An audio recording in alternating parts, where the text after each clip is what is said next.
Now, just in case you think that my writing career is over, you are wrong. I've just finished, and indeed it is at the printers at this very moment, my latest book called Foldy Roldy Patchwork Pizzazz.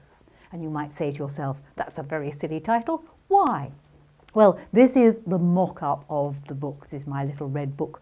And Foldy Roldy Patchwork Pizzazz. This is the very rough print-off from my fairly cheap and inexpensive printer. The real book is going to be so wow with colour, so full of pizzazz. The reason why I haven't got an I in pizzazz, because my mate Valerie said, hey, you haven't got an I in pizzazz, is I didn't like it. So I decided, why do I have to have it? Foldy Roldy because it's all about folds, and the folds are obviously rolled. It's patchwork because it's piecing, and it's pizzazz because it's got wow factor. All the ideas in this book come from 12 blocks that I have designed. They're either old blocks with a new take, or they are completely new blocks that I have designed. And the blocks are all presented as 12-inch squares, and there are 12 of them, so it's ideal for a block of the month quilt if you so wish to do it. Perhaps your shop or your guild might like to do that. What I did this time, very different format from my previous books. There are still touches of humour. I have to confess, I do not write 100% seriously. But this time I have gone for all photographs. So every stage is photographed, so you can see exactly what it's going to look like. There are very few diagrams. It is 99% photographs. I think there are about 450 photographs in the book. 1 or 2 diagrams. And at the end of each of the chapter, there's a little bit of extended advice about what you can do with the chapter and various ideas that you can go with it and expand and play with the idea. There's also the occasional funny story, and you can read about why you mustn't cook leeks in your hotel kettle and what happens when you wear a handkerchief skirt and inadvertently quite a lot of the handkerchief gets stuck in the hotel door. You'll have to buy the book to read what happened. So this is the new book. It's a photographic layout. It's full of Jennie's, well, say Jennie's, the usual sort of pizzazz. It's got lots of hints in it, lots of techniques in it, bits of jokes, humour, and hopefully it is clear, easy to understand.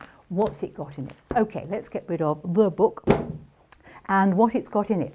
It has a project using a version of the Dresden plate where you can make a bag with a flat bottom and just a seam down one side, and it is one seam one side, one seam the other, got a flat bottom. Oh, to have a flat bottom quite so easily. You could do it with, say, a stripy fabric, and on this little bag here we have a stripy fabric on one side and indeed another stripy on another. So it's got that sort of bag in it. This is a very different bag, and it features the block called Trumpet Cracker, and this is basically a shopping bag, but the lining is all made in one piece, and there's a natty trick to that. But you might not want to do a bag, you might want to do a quag. This is a quag. Now, this quag is just shown as a picture in the book. The real quag that is made is the quilt that is to my right. This turns into a quag, which is why, if you're wondering why there's a handle hanging out down the bottom, that's because it's a quag. What's a quag? A quag's a quilt that turns into a bag. And if you opened out this little bag, you would find there's a quilt, and you have to read the book to find out. It's got various ideas for cushion, and here we have a cushion here showing the bias board around here, and again the Trumpet Cracker block. What I've tried to do is take each block and do a project with it as well. On this small hanging we have 3 of the blocks, which you could have as a table runner or as a small hanging. I've taken the centre of one of the blocks and made it into this little quilt. Now this little quilt is so useful. I had it out for the royal wedding because it's British colours, red, white and blue, and it's got love on the corners. I take it with me to the States because it's American colours of the flag, and it's got love on the corners, and I can say, I love America. When I'm going to visit Russia, as I might be doing in the future, I can take this with me because it's Russian colours and I love Russia. So I do like things that do lots and lots of uses.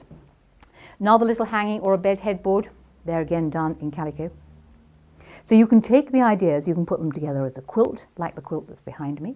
You can put them together for a hanging, for a bag. You could even use a cushion. And there we have Girondelle, that particular block used as a cushion. A couple of other cushions here, again featuring blocks that are in the book. And indeed a very simple cushion here with the simplest sort of patchwork, the 8-pointed star, all done from squares. And my favourite, I really think this is favourite, and this is a class that I'll be teaching a lot of, because I think Scrappy Zappy Doo is a seriously nice piece of work. And you can find all these ideas in, wait for it, Foldy Roly Patchwork Pizzazz, the 7th tome by no less than the world's only twiddler, fiddler, nipper, tucker, manipulator, maneuver material, Jennie Rayment. Thank you.